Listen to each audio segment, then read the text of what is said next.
Welcome to my first video of 2023. It wasn't supposed to be this video. It was supposed to be the video that comes out tomorrow, but then Riot put out their first video for the 2023 season. I've never made a reaction video before. I don't know if I'll ever make one again, but I haven't watched it yet, so I was like, maybe I'll just record talking about it. As some of you know, I don't play League of Legends, really. I play TFT. I used to play League. I know how to play League, but I don't really like it, and I'm not good at it. So I'm going to watch the whole video, but I'm probably going to cut this video down to just the stuff that's like lore related. And I don't suspect there will be a lot in this video, so it'll probably be pretty short, but maybe it'll be fun. Maybe we'll make more later. And if it's not your cup of tea, I don't know, come back tomorrow. There's a new short. If you enjoy this video, or if you don't enjoy this video, please consider clicking the subscribe button. Also hit the like button. Also leave a comment. Honestly, just like engagement in general. Engagement, good for me. Best way you could support the channel. I don't care what you comment down there. You can comment papaya for all I care. And like, as long as there's something down there, we're thriving. We're laughing. That wraps things up for me. Up next is Riot Lexical, who's going to talk to you about our plans for champions this year. Thanks. Hell yeah. This is probably gonna be the only part of the video that has lore in it, I bet. Not lore, it's not gonna have lore in it, but it's gonna have like lore implication in it. Future Mike, this is probably where you start the video. And beyond gameplay changes, we'll also be polishing up some of the roster with much needed VO updates for a few of our older champions like Nidalee and Varus, both of whom cross path with some of our Okay. I probably could have like let her finish the sentence before I cut her off. That's pretty big, right? So like, especially the Nidalee thing. Nidalee's from ixtal. Ixtal is, do I think it's got to be the least? I would say ixtal is the least lore fleshed out region in all of Runeterra. I don't think there's like really anything that comes close to it, unless you count like very new areas like Camivore or stuff to the east that we haven't really heard about. But ixtal's been around for a long time. We don't know very much about it. So it makes sense to update Nidalee's VO specifically if you're going to do a bunch of new lore and probably a little bit of a dump when the new ixtal champion comes out this year, which I assume she's going to talk about in like 30 seconds or something. So it makes sense that you'd want like the interactions there as well, but it also just gives an opportunity for us to get more information about ixtal, right? Because there's a bunch of different aspects to ixtal with regards to how they interact with the outside world, with how they interact with magic, all of these things. It's also interesting to hear ixtal has like a very specific relationship with Shurima, and so does Nazuma and Cassante. So it'll be interesting to see with VO updates and with the new ixtal champion, like if there's interaction between those two and how their views on Shurima align and differ. Just something interesting, because they're both sort of cultures that are removed from Shurima in some capacity, even though they're functionally next door neighbors. On the Varus front, yeah, that's just like desperately needed, right? I think it's good to add Varus. I assume the other next champion that she's going to talk about is going to be the Darkin one. That we know is coming in 2023. With all the Darkin lore dumping that they've done, it'll be interesting to hear how Varus interacts specifically with that champion. If they're updating VO and voice lines in particular, I wonder if... So the thing with Legends of Runeterra, right, is that Legends of Runeterra's status as canon is like... I mean, everything's status as canon in League is like soft. It's like a marshmallow. But there are a lot of Darkin that just got introduced conceptually in Legends of Runeterra. It would be interesting to hear if Varus's voice lines reference anything about those Darkin as well. My suspicion would be it's maybe not likely, but one can dream. That'd be fun. Milio. I'm super excited for all. Hey, it's the ixtal guy. Hell yeah. Displaying an incredible understanding of the fire axiom at a young age, Milio uses fire not to raise cities, but to soothe wounds. Now... Okay, so what was that? So we got a kid that fire heals. Sort of like an anti-Annie, right? That's definitely not how he's... But it's just really funny that, like, Annie is, like, burn it all down, and this guy's like, I'm gonna heal you with fire. That's kind of fun. Should I take notes? No, I'm not gonna take notes. I'll just rely on memory. That's bad. He travels to ixtal, carrying the hopes and dreams of his family on his back, along with his trusty backpack. He's about to face the biggest challenge of his young life. This is not related to lore, but the fact that the trusty backpack got called out definitely means that one of his abilities is going to involve pulling stuff out of the backpack, right? That, like, has to be... Otherwise, why would you call it the backpack? The Vidalian. His journey to ixtal will broaden his horizons and introduce I'll wait him a sec to new before I people pause and this again. places, but it'll also bring him closer to Yuntao's darkest secrets. But no matter what challenges come, he'll always bounce back into action and be ready for his next adventure. Okay. I think that this popped up early, so I assume this is the darkin. But let's just go back. Okay, so two things to unpack here. One, the Vidalian is... This isn't going to be like an ixtal lore video. Actually, part of the reason, even though people have requested that I do it, I haven't done anything about ixtal yet, was that we knew the ixtal champion was coming. And so I just figured, like, we're going to get a bunch more lore about ixtal in the next, 6 months or whatever, probably. I should just wait. I'll just wait till they do the lore dump, and then I'll do a big video all at once. So it's at least up to date. But in the form of a short version of this, the Vidalian is this, like, artifact that sits in the middle of ixtal, and just... It gets used for a bunch of stuff. There's mention of it being used to, like, weave elemental magic into clothing. But a big part of its significance as well is that when you are looking to get accepted into the Yuntal, you have to, like, basically defend yourself under the Vidalian. So the fact that this guy is going to the Vidalian and is about to face that challenge, that implies to me that he's looking to get into the Yuntal, which is really cool because I think it gives us opportunity from a lore perspective to hear a little bit more about how the mages of ixtal, but also, like, the caste structure within ixtal and stuff like that. It's a cool opportunity to, like, maybe get to see some stuff about what their magical education system and stuff like that looks like, right? That's mostly on my brain right now because I just finished rereading Ruination in preparation for the videos that are about to come out. And I was thinking a lot about Helia's magical education system. And Helia and ixtal, both sort of places that were born out of the westward migration. So it'd be interesting to see where philosophies, like, are similar and differ, right? Also both, like, very insular mage societies. There's a lot of, like, neat comparison to be done there. Anyways, so that's kind of cool. We'll get to see, like, what it looks like for a champion who's, like, younger and is coming to the ixtal for the first time. Also be interesting to see how Kiana obviously interacts with that. Okay, this is definitely going to be the darkin, right? After awakening from her slumber, her first objective is to track down her darkin brethren. Her newfound body, or bodies, seems like a cruel twist of fate at Pause game. One sec. I'm so bad at rewinding. Where even are we? 11:04? So let's go back to, like, here. Oh, yeah.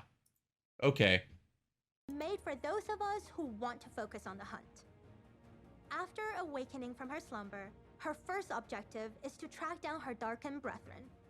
Her newfound body, or bodies, seems like a cruel twist of fate at first, but they prove useful for locating her fellow darkin, and as a source of wisdom.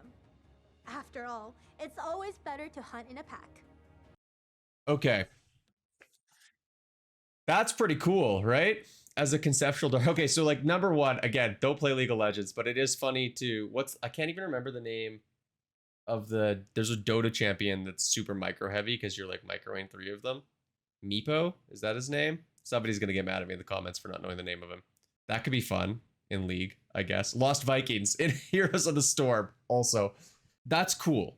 So the idea here then behind Naafiri is she was obviously asleep for a long time, which makes sense. That's sort of like what you would need the lore to be for there to have not been just like a darkened present ransacking and what have you.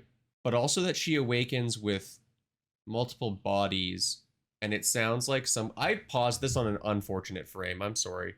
It's a cool idea to have like a hive mind darkin who's using the brain power and hunting capability of like several different bodies to hunt in a pack.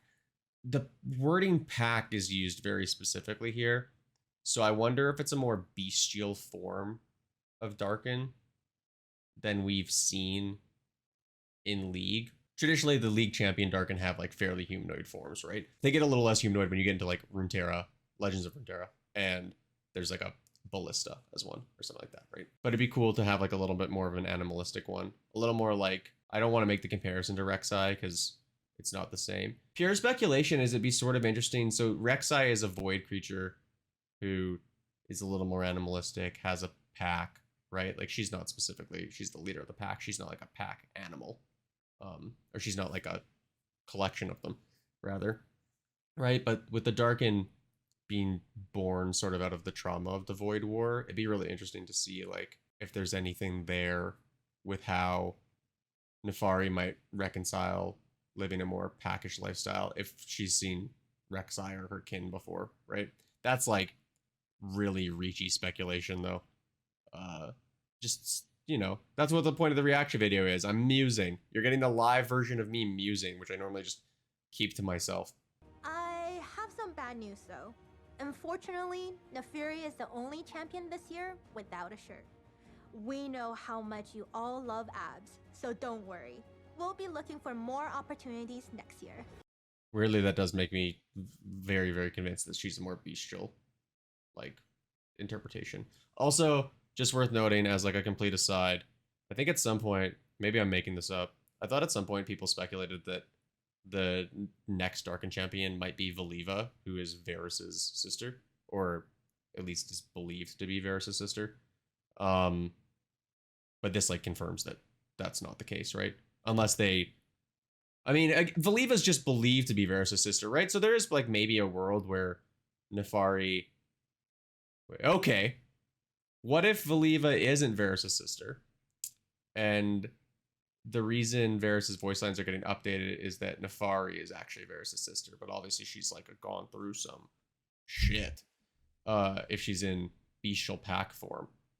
I think that's probably unlikely, but it'd be fun. It could be fun. Just a fun little time.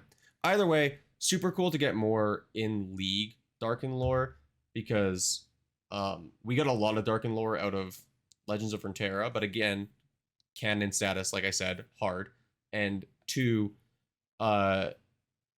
with a champion, we're obviously going to get stories, which is a big deal because that's typically where you can unpack a lot of lore and things like that. So really cool, just really cool in general to know kind of a little bit more about what we're going to be getting probably from ixtal and probably from the Darkin in 2023. I really want to know more about ixtal's mage society, having meticulously read through the Helia stuff in the Ruination. Oh baby, I gotta think about what I want to do for Skarner. Well, I gotta think about how I'm gonna react to the Skarner VGU. This is just a VGU. Okay, I took a break mid-reaction video to go ask something really quick. Before I start talking about Skarner, I'm gonna watch the video. But you know what? Why don't I just watch the video first? That's the right call. Let's just watch the rest of the Skarner VGU. Leaving no arthropod hiding stone unturned to find exciting. These are cool designs. Hits and stories. We'll be releasing a dev blog later this year with more information on his progress. Oh, okay, that's it. Okay, here's the things you need to know about Skarner. I got something to say about Skarner, and I've never had an opportunity to say it. Because I'm not gonna make a whole video about it, but now I can say it because we're in Skarner territory. But the first thing I'm gonna say is that pretty much everything I know about Skarner, I think, outside of like reading the short bio, I learned from this League lore creator on Twitter, who knows much more about League than I do. He's very, very good. Makes a lot of tier lists, but he also does a lot of really informative lore tweets. His name is Sharjo.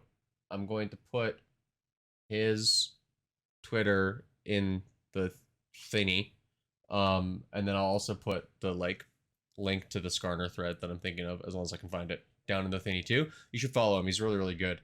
Anytime I think of Skarner, I'm just like, I should probably just like listen to whatever Sharjo has to say about Skarner. The things that I'll say about Skarner on my own right now, I'll talk about this VGU. I'm going to talk about why I think the Skarner VGU is important as a whole.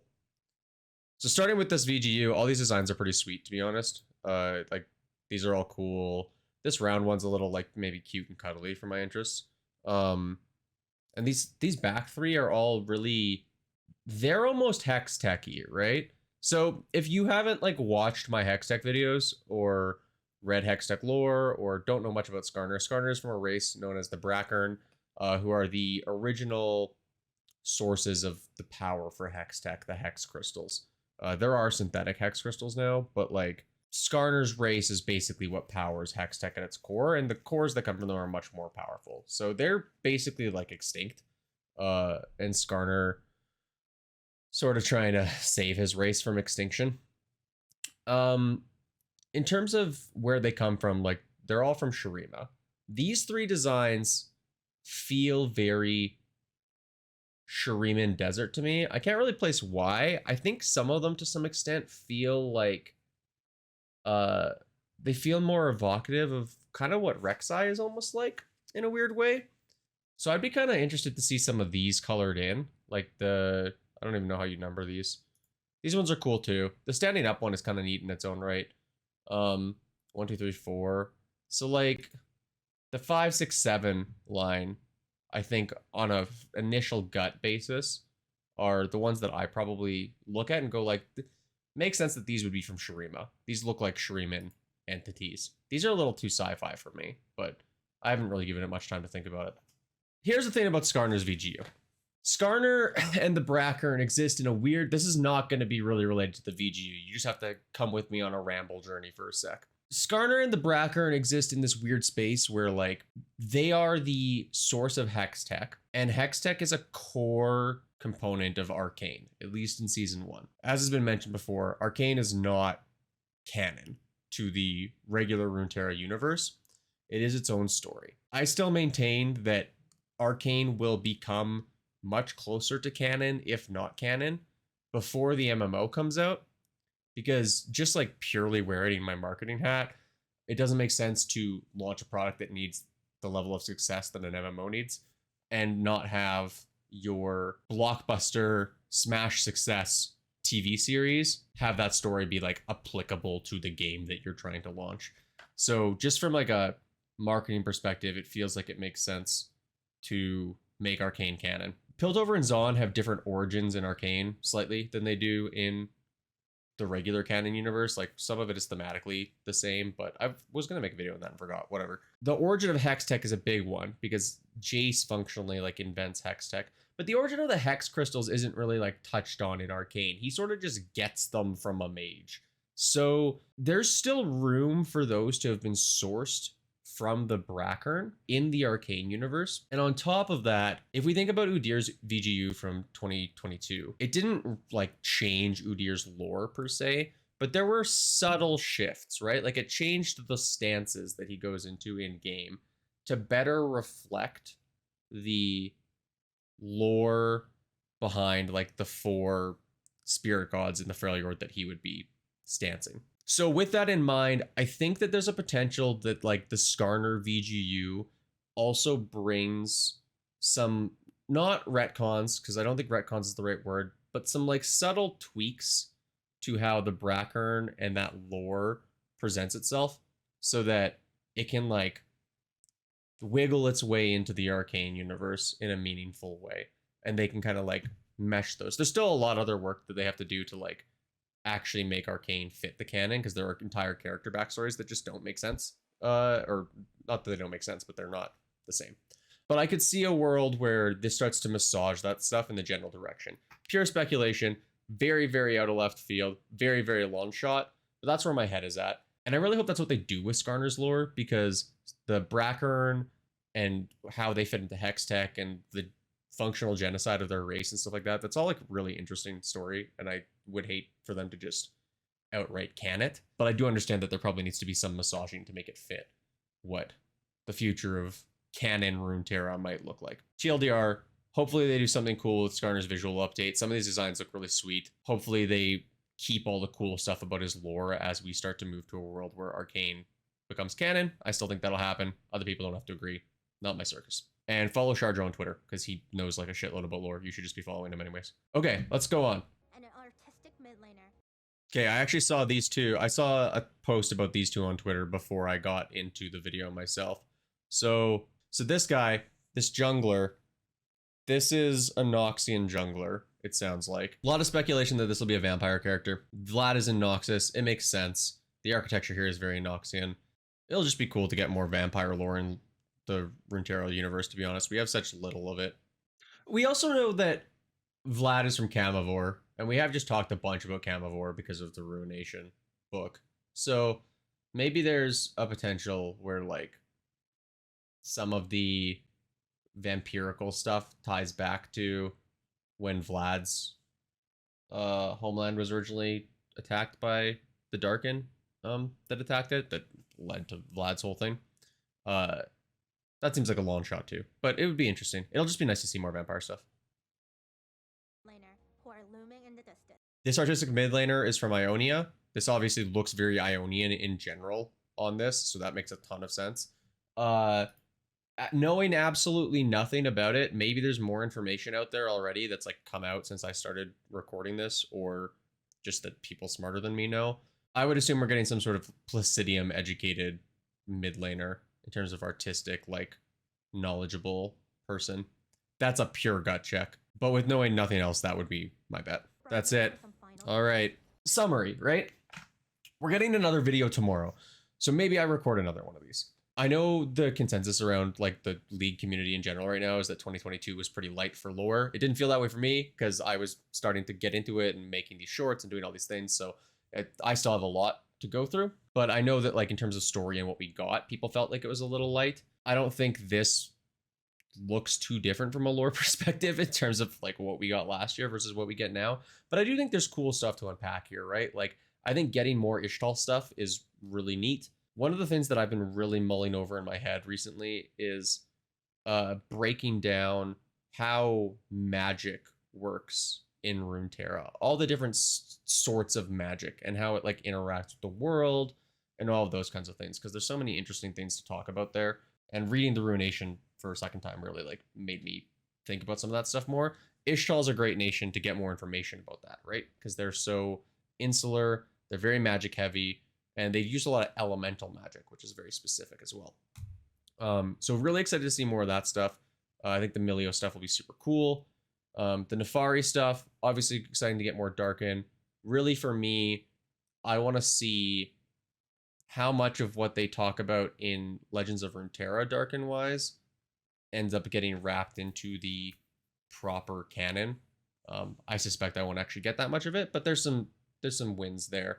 And that stuff is paired with things like Nidalee and Varus's voice lines getting redone. Redoing all the VO for them. I think that adds a lot of additional lore beyond just the stories that we're going to get with Naafiri and Milio. So that's a really, really cool small way to get a lot more flavor for those two things. I am interested to see when she talks about redoing the VO, she uses Nidalee and Varus as examples. So I wonder who else is on the docket for getting redone VO who hasn't been there in a while. There are a few other champions that we could probably get more interesting lore out of if their VO was just a little more updated. The Skarner VGU, I said my piece. I feel like I don't need to go on and on about what I think needs to happen with the Brackern, but I would like to see. I am perpetually arguing for them working towards unifying Arcane and the regular canon. If they can use the Skarner VGU in some small way to start to bridge that gap, that would be cool, but it's a long shot. And then the Noxian and Ionian champions, they tease at the end. Like, it's just too early to talk about those things. But I think, weirdly, like, a big focus of mine is the schooling and, like, education process in a lot of the different Runeterra areas. If this artistic person ends up being from the Placidium, like a pure gut shot that I'm making right now, that'd be really cool as well. Just exciting to see those guys coming down the pipe, though. That's it. I've never recorded one of these before. If you liked it, tell me. If you didn't, also tell me. There's a short coming tomorrow. Back to regularly scheduled content. Welcome to 2023. It's going to be fun. Hey, bye.